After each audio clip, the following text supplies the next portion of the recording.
Hello, dear students. How are you doing today? Today's topic is going to be the auxiliary do. Queridos alumnos, ¿cómo están el día de hoy? El tema del día de hoy va a ser el auxiliar do.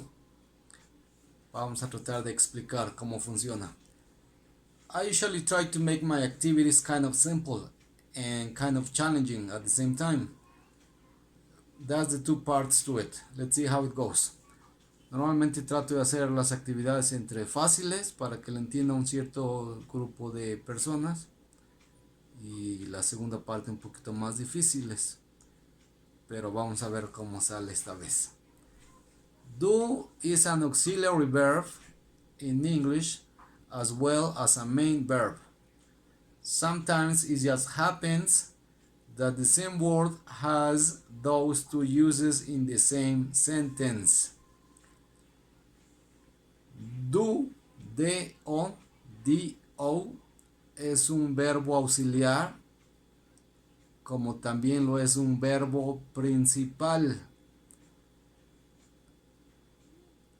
Así que a veces sucede que el mismo verbo tiene las dos funciones en una oración, como verbo auxiliar, como símbolo de pregunta, y como verbo principal, que significa hacer. Cuando va al principio de la oración como verbo auxiliar no significa nada. Muchos alumnos significan qué significa, cómo se traduce el do. Do you speak English? Al principio de la oración. Al principio de la oración como verbo auxiliar no tiene traducción. Es un símbolo de pregunta, como si fuese un signo de interrogación. Si ese verbo está en otra posición, sí significa hacer, pero al principio es un símbolo de pregunta. I will show you. If you want to say, you speak English well in English, this is affirmative. Si queremos decir, tú hablas bien el inglés, estamos afirmando. However, if we want to ask, pero si queremos preguntar, a esa oración, you speak English well, le vamos a agregar una palabra. Esa palabra va a ser do, D-O al principio de la oración. Y ya en lugar de afirmar, vamos a estar preguntando. Si repito, si yo digo you speak English well, quiere decir tú hablas inglés bien. A esa oración le pongo el auxiliar do al principio. Do you speak English well? Ya no va a ser una afirmación, ya va a ser una pregunta. Another example. Si yo digo they live in Puebla, ellos viven en Puebla, estoy afirmando they live in Puebla, ellos viven en Puebla. Si yo quiero convertir esta oración en pregunta, le pongo el auxiliar do al principio. Do they live in Puebla? Y ya estoy haciendo un tono de pregunta, que normalmente lo vamos a hacer todo el tiempo, pero aunque no lo hiciéramos, por ejemplo, si lo estamos leyendo, si lo estamos viendo un mensaje, esa oración ya no es una afirmación, ya es una pregunta porque lleva el do. El do al principio, antes del sujeto, siempre va a ser un símbolo de pregunta, do. ¿Ok? So, in order to ask questions in simple present, we need the auxiliary verb do at the beginning of the question for yes or no questions. Ese auxiliar siempre va a ir al principio, siempre y cuando sea una pregunta yes or no, a yes or no question. ¿Qué significa en español? Tiene otro nombre, pero les voy a explicar en inglés. Es una pregunta que se puede, bueno, estoy hablando en español, pero desde el punto de vista de inglés. Es una pregunta que se contesta con yes or no. Do you speak English? Yes, I do, or no, I don't. Do you like pets? Yes, I do, or no, I don't. Es una pregunta yes or no, que solamente se puede preguntar contestar con sí o con no.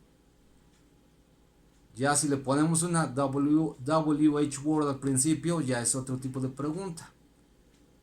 ¿Sí? Pero esta es para questions yes or no questions, que se contestan con sí o no. Y ahí siempre va a ir el do al principio. Okay, I'm gonna show you here on the video, okay? Next. For the third person singulars, we are going to add es to the auxiliary. Instead of do, it's going to be does. It's like a conjugation in Spanish. Yo hago, tú haces. Yo hablo, tú hablas. Ahora ahí viene la otra parte que a lo mejor les confunde. El does. D-O-E-S. Does. Así se pronuncia. Does. Es el mismo auxiliar. No es que sean dos auxiliares diferentes. Por eso cuando yo hice la introducción, dije vamos a explicar el auxiliar do. No dije do and does. Porque es el mismo auxiliar. Es como si digo el verbo go y goes. Es el mismo verbo. O have and has. Es el mismo verbo. Pero uno es para la primera persona, la segunda persona y las terceras personas en plural. Y el que lleva la S es para las terceras personas en singular.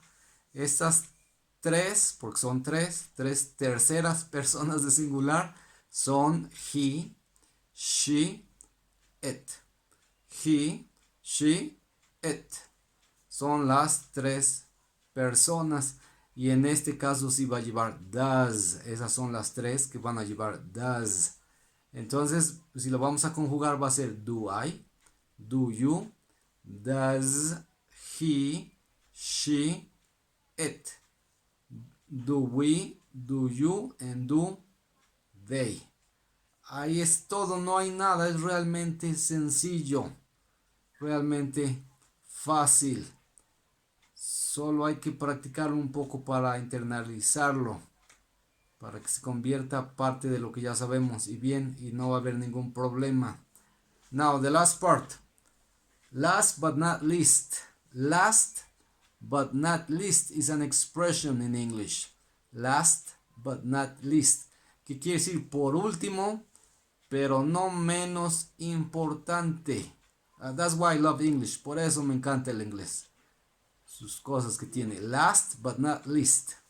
Por último, pero no menos importante, I'm going to give you an example of the word do working as both an auxiliary and as a main verb in the same sentence. Y ya al último les voy a dar un ejemplo de esta palabra do utilizada como verbo auxiliar que va al principio de la yes or no question y que va después del sujeto también, pero ya no como auxiliar sino como verbo que indica una acción. Y esta oración va a ser do you do your homework every day? Do you do your homework every day? ¿Haces tu tarea todos los días?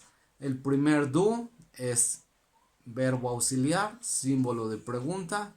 Y el segundo do ya es el verbo hacer. Para la tarea se utiliza el verbo do. Remember, recuerden que tenemos do and make. Ese es otro tema y es bastante complicado, bastantito. Hasta a mí me confunde a veces. No mucho, not much, but sometimes. Cuando se utiliza do, cuando se utiliza make. Hay listas, en mis clases les doy listas. Pero lo mejor, como en todo, es practicarlo y aprenderlo uno por uno. Para la tarea siempre va a ser do. Always, always, all the time. Do. Hacer, ya sea en pasado, did. En future, will do. En present perfect, have done. It doesn't matter. No importa. Para la tarea siempre va a ser do. Do homework. Do your homework. I do my homework. Por eso le puse el do y no el make. ¿Sí? Entonces el do al principio es auxiliar y el segundo es verbo principal. Do you do your homework? Y lo vamos a dividir en dos grupos. Las terceras personas van a llevar he que son he, she and it, van a llevar does. Es una conjugación, es como si en español yo digo yo tengo, tú tienes. Yo quiero, tú quieres. Llevan una S la segunda persona de singular en español. Es lo mismo en inglés, nada más que más reducido. En español hay 5 o 6 conjugaciones. En inglés hay 2. Eso fue en español 5 o 6, en inglés 2. Do y does. Y cuando afirmemos va a ser lo mismo. I do, you do, he, she, it does, we, you, they do. Okay, I hope it helps a little bit. I'm trying to improve by the video. I'm trying to explain things more clearly, more calmly, and better. Espero que este ayude. Cada video trato de explicar un poquito con más calma, con más detalle y mejor. Aparte la edición, para que vean, escribo lo que estoy explicando para que les quede más claro. Ok, thank you for watching. Take care. See you next time. Bye.